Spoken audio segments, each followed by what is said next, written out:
रो मत।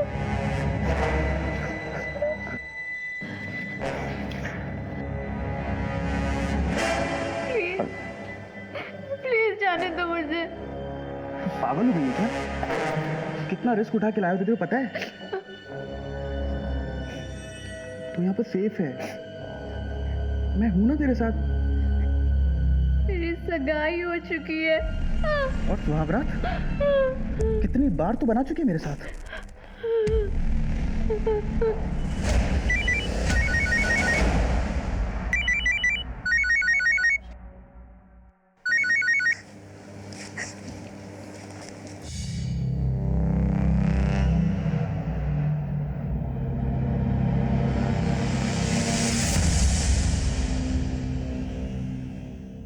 सर, जिन fake number से संगीता की बात हुआ करती थी, बाकी तीनों लड़कियों के कॉल रिकॉर्ड्स में उनमें से कोई भी नंबर नहीं है। यानी तुम्हारे कहने का मतलब है उन फेक नंबर से सिर्फ संगीता की ही बातचीत हुआ करती थी? जी सर, और संगीता के मोबाइल लोकेशन के हिसाब से उसका घर यहाँ आगे संतोष नगर में।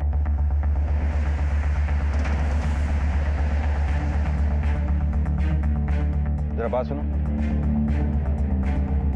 इस लड़की का नाम संगीता है, जानते हुए कहाँ रहती है?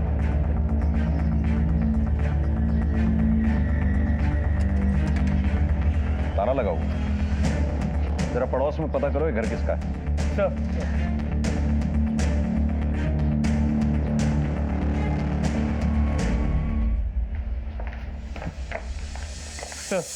ये घर इनका है। हाँ सर, किराए पे दे रखी है। कौन रहता है यहाँ? एक संगीता नाम की लड़की है। अकेली रहती है या किसी के साथ रहती है? सर, ज्यादातर वो अकेली रहती है, उसका पति कभी कभार आता है। क्या ये है वो आदमी? पता नहीं सर, मेरी एग्रीमेंट की सारी बातें संगीता से हुई थी। एग्रीमेंट लाइए। जी सर। संगीता अपने पति के साथ रहती थी? कैसे हो सकता है? उसने मैं बताया नहीं। जी सर। ये एग्रीमेंट तो श्रीकांत के नाम पे, वो भी 1 महीना पहले हुआ। तो पहचानते हो इस आदमी को? उसको मेरा बेटा जानता है। आपका बेटा कहाँ पर? काम के सिलसिले में अजमेर गया था। वो जैसे ही अजमेर से वापस आए उसे थाने लेके आना है। हमें उस आदमी का स्केच बनवाना है जो यहाँ आया जाया करता है। जी सर, अभी के लिए हम ये ले जा रहे हैं। जी सर। अनुज, श्रीकांत ने हमें कहा था कि उसकी अपनी बीवी से अनबन चल रही थी, लेकिन यहाँ एग्रीमेंट श्रीकांत के नाम पे हुआ है जहाँ संगीता रहती थी। कहीं ऐसा तो नहीं है वकील श्रीकांत हमारे साथ कोई दांव पेंच खेल रहा है? रहने दीजिए, हम कर लेंगे।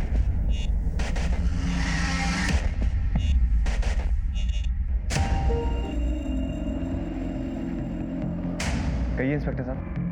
आपने कहा था आपकी बीवी आपके साथ रहना नहीं चाहती थी, लेकिन जहाँ वो रह रही थी वहाँ का एग्रीमेंट तो आप ही के नाम पे बना हुआ है। सर, ये सब झूठ है। वकील साहब, आपकी फोटोग्राफ और आईडी लगी है इसमें, और आप ये कहना चाहते हैं कि आपकी बीवी आपके ही जैसे किसी हमशक्ल के साथ घर में रह रही थी?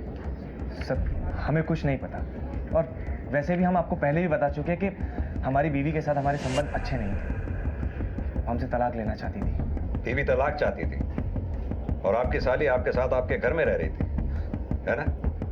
क्या मतलब सर? मतलब ये कि अपनी साली के चक्कर में आपने अपनी बीवी को अपने रास्ते से हटा दिया और अब हमें गुमराह कर रहे हैं। सर, ये सब क्या बकवास कर रहे हैं आप? वकील साहब, चौकन्ने रहिए। कानून के आंख पे पट्टी जरूर बंधी होती है, लेकिन वो अंधा नहीं होता।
संगीता के नए घर में जिस आदमी को आते हुए देखा गया था, ये उसकी स्केच तैयार हुई है।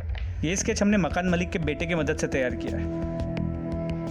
अनुज, अगर दाढ़ी श्रीकांत के लगा दी जाए तो क्या वो इस आदमी जैसा दिखेगा? नहीं, यह आदमी तो कोई और ही है। तुम ठीक तो हो?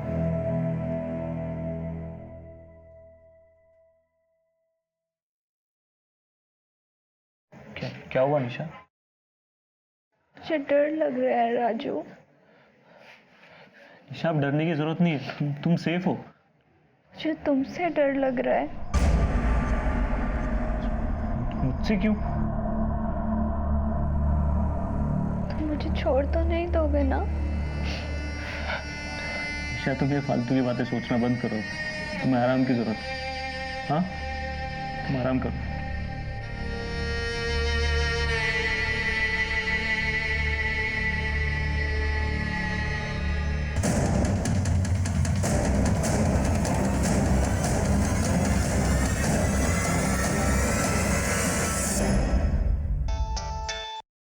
हाँ यादव, बोलो। सर, निशा का पता चल गया है, वो हॉस्पिटल में। निशा? निशा, हमें तुम्हारा बयान चाहिए होगा। जो कुछ भी तुम्हारे साथ हुआ हमें शुरू से बताओ। सर, हम लोग टेम्पो से बनारस वापस लौट रहे थे। वहां पर सिर्फ कुछ गुंडे आए और हमें चारों तरफ से घेर लिया और टेम्पो के ड्राइवर को भी वहां से भगा दिया उन लोगों ने। लड़की को लेकर अंदर चलो। दीदी, चल। दीदी, हम लोग तुम लोगों को चाहते हैं।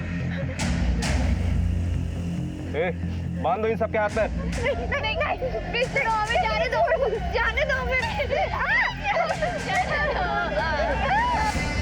तुमने उनके चेहरे देखे थे? सर, उन सबके चेहरे ढके हुए थे और सर जब उनमें से एक राधा के साथ जबरदस्ती कर रहा था तो राधा ने उसका नकाब खींच लिया और सर फिर उसने राधा को मार दिया। अबे, किसको मार क्यों दिया? किसने मेरा चेहरा देख लिया था भाई? सबको मारना, किसी को मत छोड़ना। तो फिर उन्होंने तुम्हें कैसे छोड़ दिया? मार। इसको नहीं। क्या बोला? ये मुझे पसंद है। पागल हो गया क्या? अगर ये जिंदा रहेगी ना तुझे अंदर करवा देगी, समझो? भाई, बात की बाद में देखी जाएगी, मगर ये मुझे पसंद है। भाई, घर में बांध के रखना, मैं भी आऊंगा कभी कभी।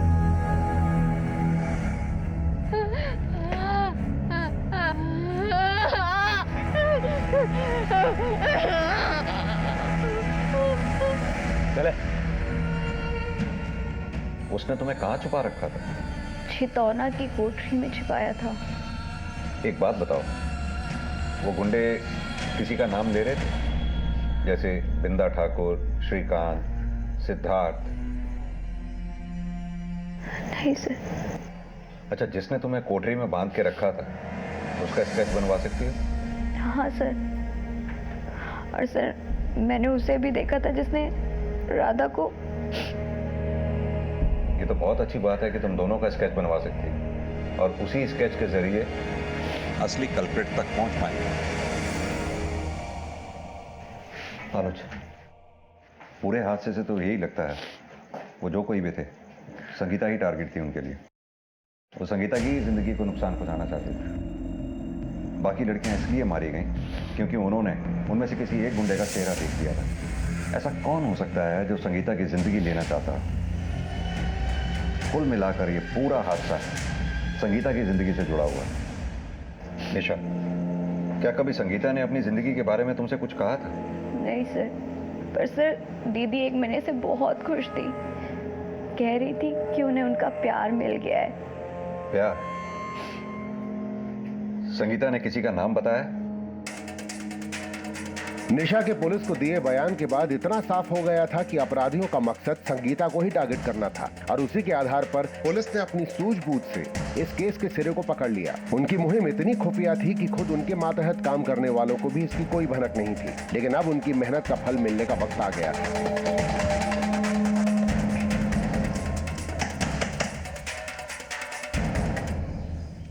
क्या बात है साहब? आपका बेटा कहाँ है? आप ऐसे कुछ नहीं बताएंगे। यादव, इन्हें थाने लेकर चलो, वहीं बात करेंगे इनसे। साहब बात क्या वो तो बताइए साहब। आप ऐसा नहीं कर सकते साहब मेरे साथ। हम बहुत कुछ कर सकते हैं, आपकी उम्र का लिहाज कर रहे हैं हम। बैठाओ इन्हें गाड़ी में। साहब गलती क्या है मेरी? साहब ये हो क्या रहा साहब? सीधी तरह से बताइए, आपका बेटा है कहाँ पर? अब ये मत कहिएगा कि बेटा मर चुका है। साहब मुझे कुछ समझ में नहीं आ रहा साहब। आप बस इतना समझ लीजिए कि जब पुलिस आपके पास पहुंच सकती है तो थोड़ी मेहनत करने पे आपके बेटे के पास भी पहुंच सकती है। बेहतर होगा हमारा काम आसान कर दें।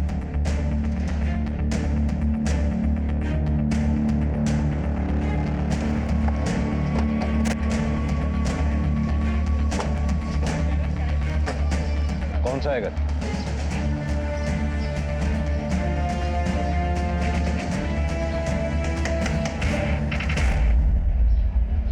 आपके पति घर पे हैं? हाँ।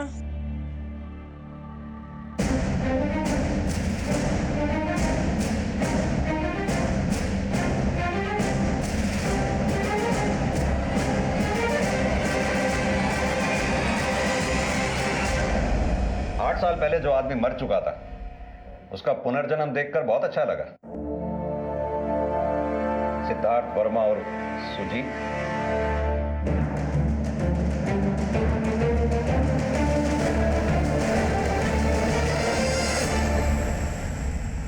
सर आपको जरूर कोई गलतफहमी हुई है। यादव सर, जरा लेकर आओ उन्हें।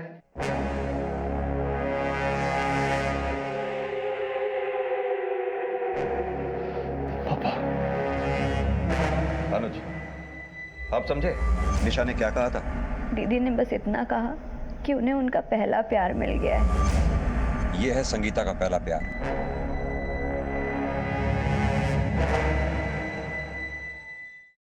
भाई हमें तेरी कहानी एकदम शुरू से सुननी है। तू 8 साल पहले मर गया था ना, फिर दोबारा जिंदा कैसे हो गया?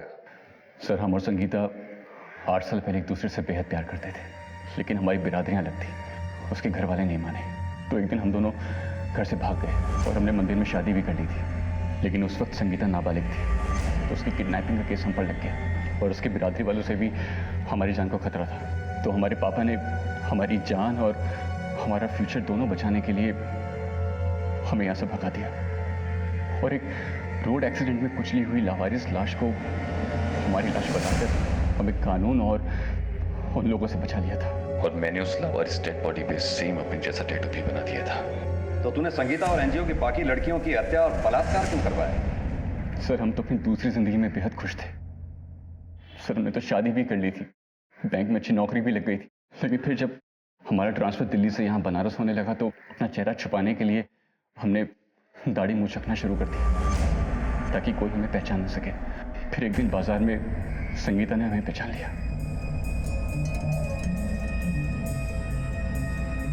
सुजीत!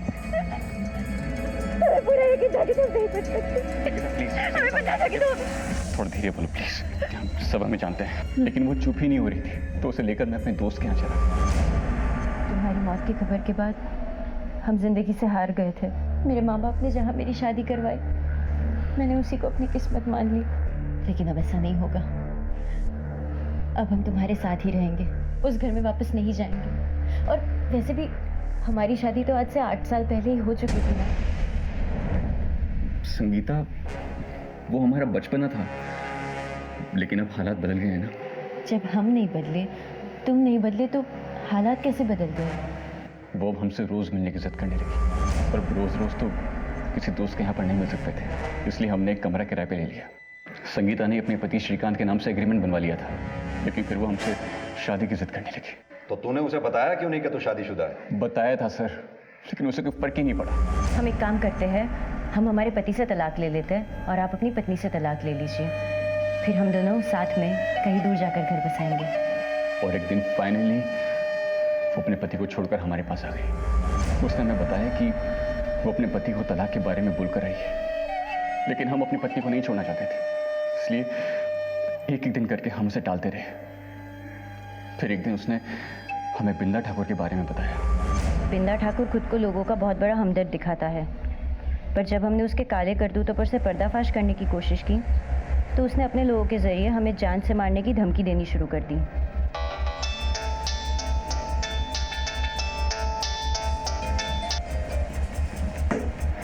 किसका फोन था? किसी का नहीं। तुम्हारी बीवी का फोन था ना? तुमने उसे अब तक हमारे बारे में नहीं बताया। एक काम करते हैं, हम ही उसे बता देते हैं। संगीता प्लीज। उस दिन हम सच में बहुत डर गए। हमें लगा अगर किसी दिन अगर संगीता ने हमारी पत्नी को सब कुछ बता दिया तो हम तो बर्बाद हो जाएंगे, हमारे सारे पुराने राज खुल जाएंगे। हम 2 कश्तियों पर सवारी नहीं कर सकते थे। तब हमें बिंदा ठाकुर की धमकी याद आई। हमने सोचा कि अगर कुछ लोग संगीता पर हमला कर दें तो हमें संगीता से छुटकारा भी मिल जाएगा और वो इल्जाम बिंदा ठाकुर पे जाएगा। ये संगीता है, इसका बलात्कार करना है। पर ऐसा नहीं लगना चाहिए कि तुम सिर्फ इसी का रेप करने के लिए गए हो। हर लड़की का रेप होना चाहिए। काम हो जाएगा। हमें लगा अगर उसकी इज्जत ही लूट जाएगी तो वो शर्म से खुद ही आत्महत्या कर लेगी। हमारा उसे मरवाने का कोई इरादा नहीं था सर, लेकिन हमने जो कुछ भी किया वो सिर्फ अपने परिवार को बचाने के लिए किया सर। कितने सुंदर विचार हैं तेरे। अगर अपने परिवार को बचाने का इतना ही ख्याल होता तो दोबारा संगीता से मिलता ही नहीं, और अगर मिलता भी तो संगीता को अपनी शादी बचाने की सलाह देता। पर तू तो उसका फायदा उठाना चाहता था। दरअसल तेरी प्रेम कहानी में तूने कभी संगीता से प्यार किया ही नहीं, संगीता ने तुझसे प्यार किया। अनुज, मौत का झूठा नाटक रचने के आरोप में इसके बाप को भी गिरफ्तार करो। सड़ेंगे दोनों जेल में। सर, सुजीत के इकबालिया बयान के बाद पुलिस ने हर मुजरिम को घसीटकर सलाखों के पीछे कर दिया। संगीता से पीछा छुड़ाने के लिए उस सुजीत ने बड़ा ही गलत कदम उठाया, जिसकी कीमत संगीता को अपनी जान और आबरू देकर चुकानी पड़ी। याद रखिए, जिंदगी में कई मोड़ आते।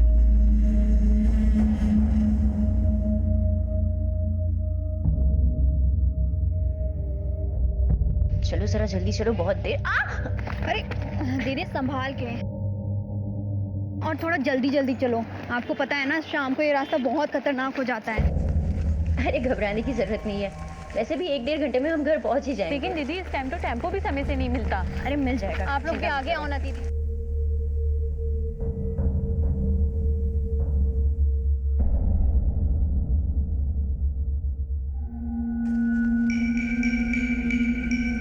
बस आ गए बस स्टॉप पे। हाँ बस आ ही गए हैं।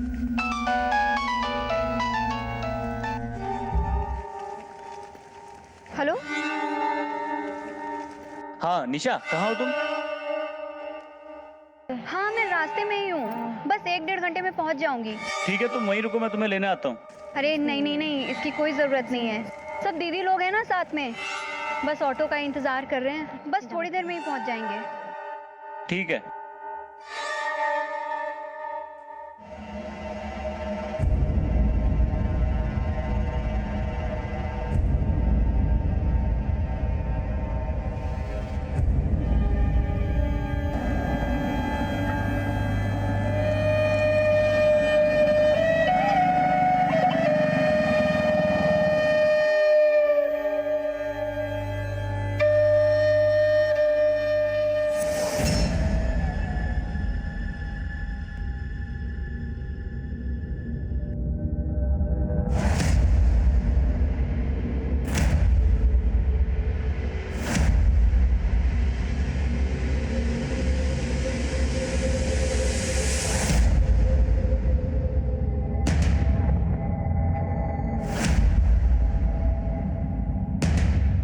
अरे वो आ गई। अरे रुकिए रुकिए, रुको रुको रुको रुको भैया। काशी घाट चलोगे? बैठिए।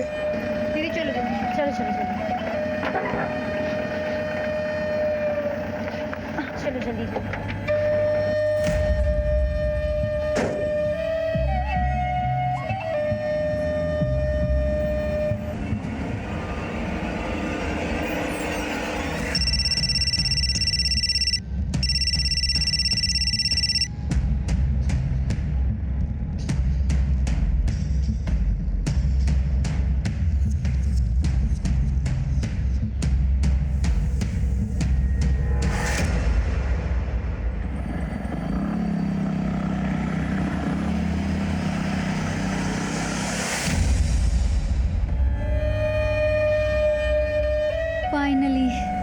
को मिल गया दीदी।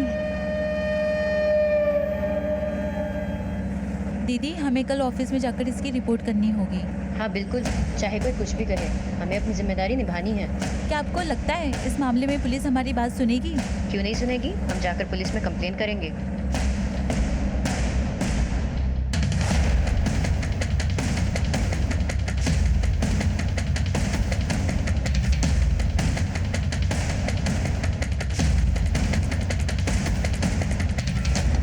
कैसे कैसे लोग हैं ना दीदी। देखो, मामले को सामने लाकर हमें अपनी जिम्मेदारी तो जरूर निभानी है, आगे कानून अपना देख लेगा। अरे दीदी, आप ये बताइए कि आप वो सुबह क्या बता रही थी?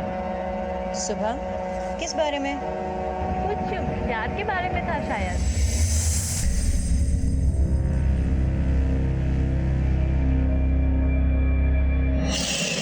हमारा नाम सुजीत है, हमसे दोस्ती करोगी?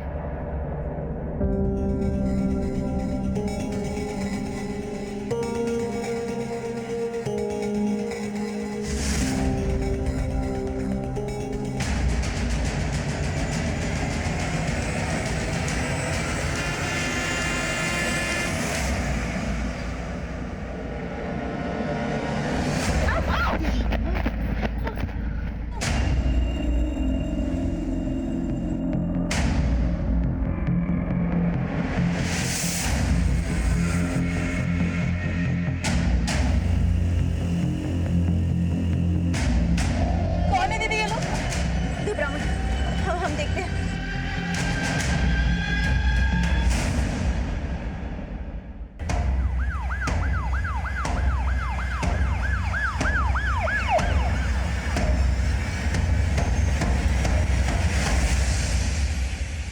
सर, हम ही आपको फोन किए थे और ये टेम्पो हम ही चलाते हैं।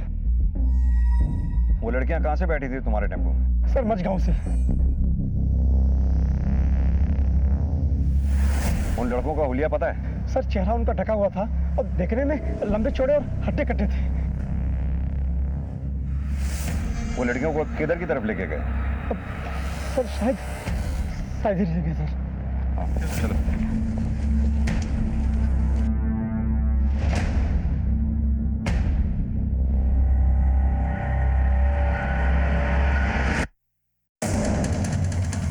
तुम कह रहे थे तुम्हारे टेम्पो में 4 लड़कियां चढ़ी हैं।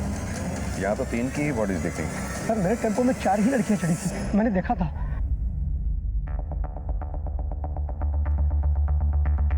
श्रीवास्तव, इधर जंगल में देखो आसपास।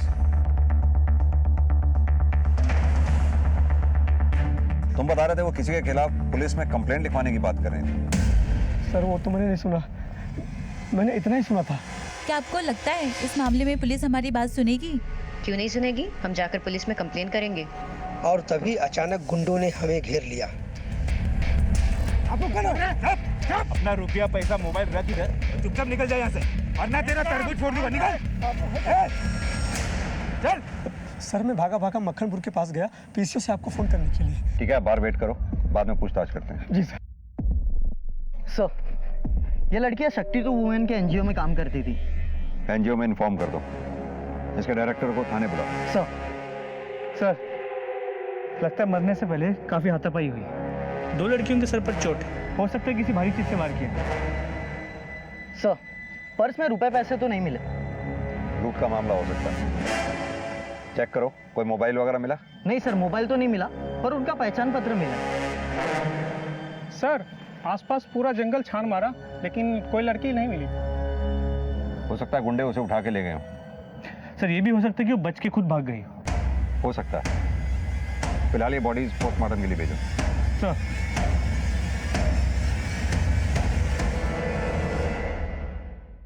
ये ड्राइवर पे नजर रखो, इसके कॉल रिकॉर्ड चेक करो।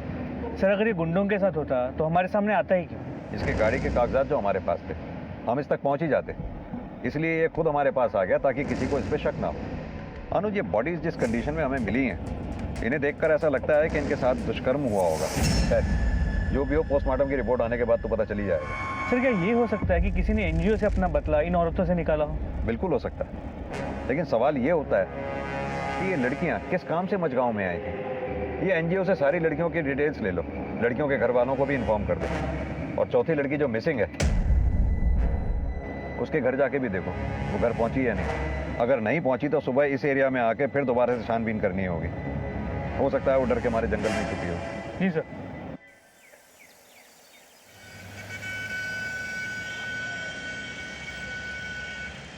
बिंदा ठाकुर, इसमें 100% उसी का हाथ है। पिछले महीने भर से वो हमको डरा धमका रहा है। ये बिंदा ठाकुर कौन है? मजगांव का सरपंच। हमारी एनजीओ गांव में महिला जागृति मुहिम चला रही थी और ये बिंदा ठाकुर उसके सख्त खिलाफ था। क्यों? क्योंकि गांव में आंगनबाड़ी में हो रहे घपले के बारे में हम गांव वालों को जागरूक कर रहे थे। ये बिंदा ठाकुर आपको डायरेक्ट कॉल करके धमकी देता है? सर, ऐसे लोग कभी डायरेक्ट कुछ करते हैं क्या? उसके गुंडे हमारे कार्यकर्ताओं को गांव में आने से मना करते थे और कभी कभी तो ये भी कहते थे कि जमाना खराब है, कुछ भी हो सकता है। अच्छा एक बात बताइए, आपके एनजीओ में जो लड़कियां काम करती थी इनका आपस में रिश्ता कैसा था? अच्छा था, बल्कि बहुत अच्छा था, बिल्कुल बहनों की तरह। पर आप ऐसे क्यों पूछ रहे हैं सर? क्योंकि उन 4 लड़कियों में से 3 की हत्या हुई है और एक लड़की जिसका नाम निशा था वो बचकर निकल गई। ये बात हमें खटक रही है। एक काम कीजिए, उन 4 के नंबर और एड्रेस इस पे लिख दीजिए और उस बिंदा ठाकुर का भी। अनुज, इन 4 लड़कियों के मोबाइल सर्वेलेंस पे डालो ताकि अगर किसी का भी फोन ऑन हो तो पता चल जाए। चौथी लड़की कहाँ थी? क्या उसकी भी हत्या हो गई थी या वो मौका वारदात से जान बचाकर भाग निकली थी या इस वारदात को अंजाम देने में उसका कोई लेना देना था? मुश्किलों के पहाड़ सामने खड़े थे और पुलिस की राह उन्हीं रास्तों से गुजरने वाली थी।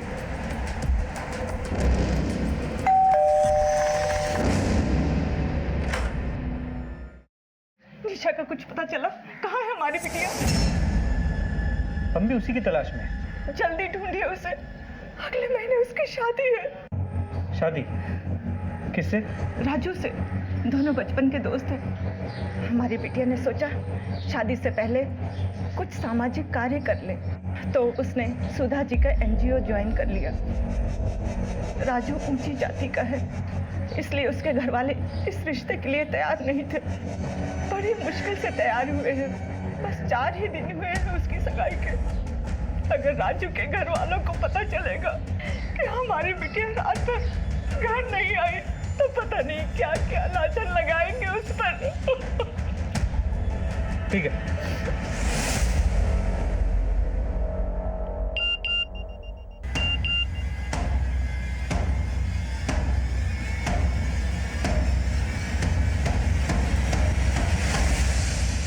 सर, कल रात तो सिर्फ हमें शक था, लेकिन अब हमारा शक यकीन में बदल गया है कि जिस लड़की की पहचान कल संगीता के नाम से हुई थी, 8 साल पहले उसका ये वीडियो वायरल हुआ था। जो लोग भी ये वीडियो देख रहे हैं, हमारी मदद कीजिए।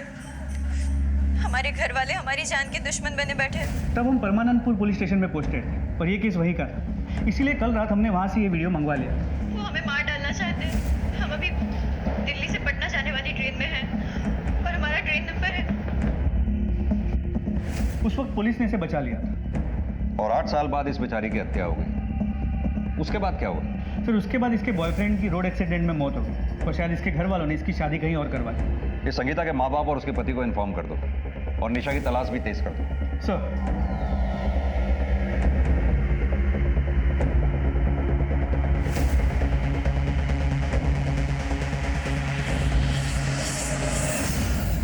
सर, हमने चारों तरफ निशा को ढूंढने की बहुत कोशिश की, लेकिन वो कहीं भी नहीं मिली। तो बहुत मुमकिन है कि गुंडे उसे उठाकर ही ले गए और कहीं बंद करके रखा। अनुज, अपने सभी मुखबिरों से इलाके के ऐसे तमाम एंटी सोशल एलिमेंट्स के बारे में पता लगाने को कहो जो उस रात वारदात की जगह के आसपास देखे गए हों। खासतौर से बिंदा ठाकुर के आदमियों को भी, क्योंकि फिलहाल तो शक की सुई बिंदा ठाकुर के आसपास ही घूम रही है, लेकिन उस पर हाथ डालने से पहले पुख्ता सबूत चाहिए हो। जी सर।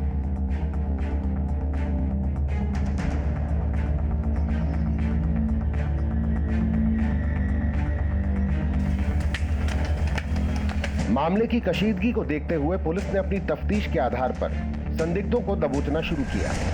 सर, आपका शक सही था।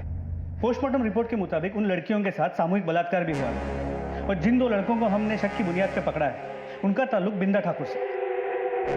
महिलाओं के अधिकारों के लिए लड़ने वाली शक्ति टू वुमेन एनजीओ की 4 महिला कार्यकर्ताओं के साथ मजगांव में घिनौना अपराध, मारने से पहले किया गया था सामूहिक बलात्कार। 4 में से 3 मृत घोषित, जिसमें से 1 की तलाश अभी भी जारी है।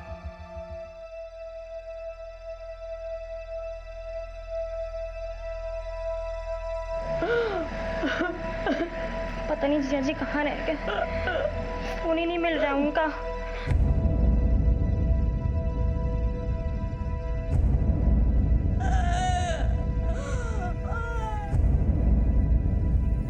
अभी अभी तुम्हारी संगीता की जिंदगी में सब कुछ संभला था और ये क्या हो गया भगवान। चाहे कुछ भी हो जाए, हम शादी करेंगे तो सिर्फ सुजीत से, वरना किसी और से नहीं। वो लड़का हमारी बिरादरी का नहीं है और ऐसे आवारा लड़के से मैं तुम्हारी शादी नहीं होने दूंगा। और तुम भूत बनकर क्या खड़ी हो, समझाओ इसे। सुरेंद्र शुक्ला। जी हाँ। सुजीत नाम के एक लड़के की ट्रक से कुचल के मौत हो गई। रुको रुको उसे।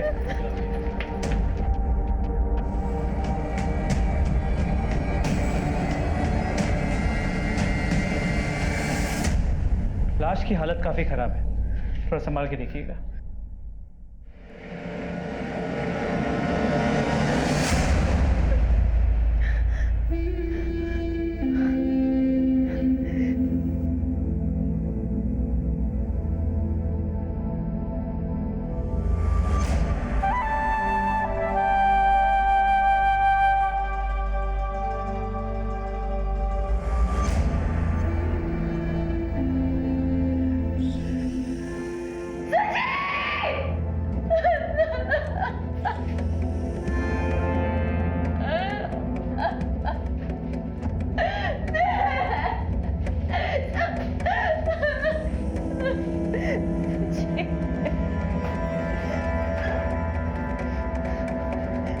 अब तसल्ली हो गई ना आप लोगों को?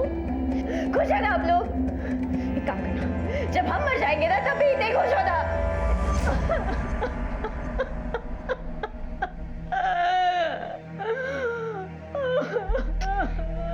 पापा, हम खुद ही देख के आते हैं जीजा जी को।